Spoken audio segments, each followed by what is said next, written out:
ಇನ್ನು ಸಂತ್ರಸ್ತೆಯನ್ನ ಕಿಡ್ನಾಪ್ ಕೇಸ್ನಲ್ಲಿ ಭವಾನಿ ರೇವಣ್ಣಗೆ ಇದೀಗ ಬಂಧನದ ಭೀತಿ ಎದುರಾಗ್ತಾ ಇದೆ. ಪ್ರಕರಣಕ್ಕೆ ಸಂಬಂಧಪಟ್ಟಂತೆ ವಿಚಾರಣೆಗೆ ಹಾಜರಾಗುವಂತೆ ಎಸ್ಐಟಿ ನೋಟಿಸ್ ಕೂಡ ನೀಡಿತ್ತು. ಆದರೆ ಅವರು ನಿರೀಕ್ಷಣಾ ಜಾಮೀನಿನ ಒಂದು ನಿರೀಕ್ಷೆಯಲ್ಲಿದ್ದರು. ಆದರೆ ಈಗ ನಿರೀಕ್ಷಣಾ ಜಾಮೀನು ಅರ್ಜಿ ತಿರಸ್ಕಾರವಾಗಿದೆ. ಹೀಗಾಗಿ ಸಂತ್ರಸ್ತೆಯನ್ನ ಕಿಡ್ನಾಪ್ ಮಾಡಿದಂತಹ ಕೇಸ್ಗೆ ಸಂಬಂಧಪಟ್ಟಂತೆ ಭವಾನಿ ರೇವಣ್ಣಗೆ ಬಂಧನದ ಭೀತಿ ಎದುರಾಗಿದೆ. ಆದರೆ ಭವಾನಿ ರೇವಣ್ಣ ಅವರು ಎಲ್ಲಿದ್ದಾರೆ?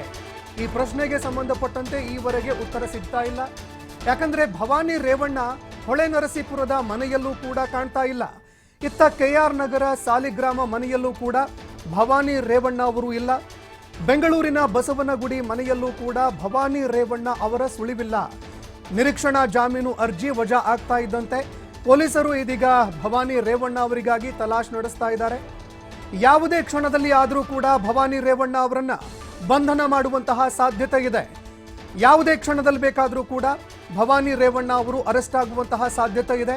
ಕೆಆರ್ ನಗರ ಕೇಸ್ನಲ್ಲಿ ಭವಾನಿ ರೇವಣ್ಣ ಇದಕ್ಕೆ ಸಂಬಂಧಪಟ್ಟಂತೆ ಅರೆಸ್ಟ್ ಆಗುವಂತಹ ಸಾಧ್ಯತೆ ಇದೆ. ಇನ್ನು ಇದೇ ಪ್ರಕರಣಕ್ಕೆ ಸಂಬಂಧಪಟ್ಟಂತೆ HD ರೇವಣ್ಣ ಅವರು ಜೈಲು ಪಾಲಾಗಿದ್ರು. ಇನ್ನು ಯಾವಾಗ ಈ ಒಂದು FIR ಫೈಲ್ ಆಗಿತ್ತು, ಈ ಸಂದರ್ಭದಲ್ಲಿ ಭವಾನಿ ರೇವಣ್ಣ ಅವರ ಕೈವಾಡ ಕೂಡ ಇದೆ. ಈ ಲೈಂಗಿಕ ದೌರ್ಜನ್ಯಕ್ಕೆ ಒಳಗಾದಂತಹ ಸಂತ್ರಸ್ತೆ ಏನಿದ್ದಾರೆ ಅವರನ್ನ ಕಿಡ್ನಾಪ್ ಮಾಡಿದ್ರು ಅನ್ನುವಂತಹ ಒಂದು ಪ್ರಕರಣ, ಕೆಆರ್ ನಗರ ಪ್ರಕರಣಕ್ಕೆ ಸಂಬಂಧಪಟ್ಟಂತೆ ರೇವಣ್ಣ ಅವರು ಜೈಲು ಪಾಲಾಗಿದ್ರು. ಕಳೆದ ತಿಂಗಳು 29ನೇ ತಾರೀಕಿಗೆ ಅವರು ಬಂಧನವಾಗಿದ್ರು. ಅದೇ ರೀತಿಯಾಗಿ ಪ್ರಕರಣಕ್ಕೆ ಸಂಬಂಧಪಟ್ಟಂತೆ ಸಾಕಷ್ಟು ವಿಚಾರಣೆ ಕೂಡ ನಡೀತು. ರೇವಣ್ಣ ಅವರು ನಿರಂತರವಾಗಿ ಬೇಲ್ ಪಡೆಯೋದಕ್ಕೆ ಅಂತ ಪ್ರಯತ್ನವನ್ನ ಮಾಡ್ತಾ ಹೋದ್ರು. ಅದೇ ರೀತಿಯಾಗಿ ಪ್ರಕರಣದಲ್ಲಿ A1 ಆರೋಪಿ ಅಂತ ಕೂಡ ಹೇಳಲಾಗ್ತಾ ಇತ್ತು. ಅದಾದ ಬಳಿಕ ಸಾಕಷ್ಟು ರೀತಿಯಾದಂತಹ ಸೆಕ್ಷನ್ಗಳು ಕೂಡ ಆ ಪ್ರಕರಣದಲ್ಲಿ ಇನ್ವಾಲ್ವ್ ಆಗಿತ್ತು.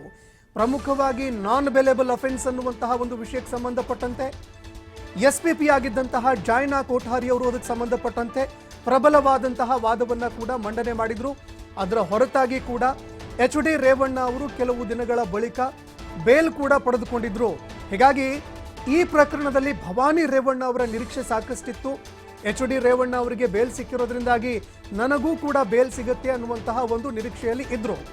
ಆದರೆ ನಿರೀಕ್ಷಣಾ ಜಾಮೀನು ಅರ್ಜಿ ಸಲ್ಲಿಕೆ ಮಾಡಿರುವಂತಹ ಅರ್ಜಿ ಈಗ ವಜಾಗೊಂಡಿದೆ. ಇದಕ್ಕೆ ಸಂಬಂಧಪಟ್ಟಂತೆ ಜನಪ್ರತಿನಿಧಿಗಳ ಕೋರ್ಟ್ ಈ ಒಂದು ಅರ್ಜಿಯನ್ನ ತಿರಸ್ಕಾರ ಮಾಡಿದೆ. ಹೀಗಾಗಿ ಯಾವುದೇ ಕ್ಷಣದಲ್ಲಿ ಬೇಕಾದರೂ ಕೂಡ ಭವಾನಿ ರೇವಣ್ಣ ಅವರನ್ನ ಅರೆಸ್ಟ್ ಮಾಡುವಂತಹ ಸಾಧ್ಯತೆ ಇದೆ. ಈ ಪ್ರಕರಣದಲ್ಲಿ ಅವರ ಅಂದ್ರೆ ಯಾರು ಸಂತ್ರಸ್ತೆ ಇದ್ರು ಅವರನ್ನ ಕಿಡ್ನಾಪ್ ಮಾಡುವಂತಹ ಪ್ರಕರಣದಲ್ಲಿ ಇವರ ಕೈವಾಡ ಇದೆ ಅನ್ನುವಂಥದ್ದನ್ನ ಕೂಡ ಅಧಿಕಾರಿಗಳು ಕೂಡ ಮನಗಂಡಿದ್ರು. ಅದೇ ರೀತಿಯಾಗಿ ಪ್ರಕರಣ ಕೂಡ ದಾಖಲಾಗಿತ್ತು, FIR ನಲ್ಲಿ ಉಲ್ಲೇಖ ಆಗಿತ್ತು. ಹೀಗಾಗಿ ಭವಾನಿ ರೇವಣ್ಣ ಅವರನ್ನ ಯಾವುದೇ ಕ್ಷಣದಲ್ಲೂ ಕೂಡ ಅಧಿಕಾರಿಗಳು ಬಂಧನ ಮಾಡುವಂತಹ ಸಾಧ್ಯತೆ ಇದೆ.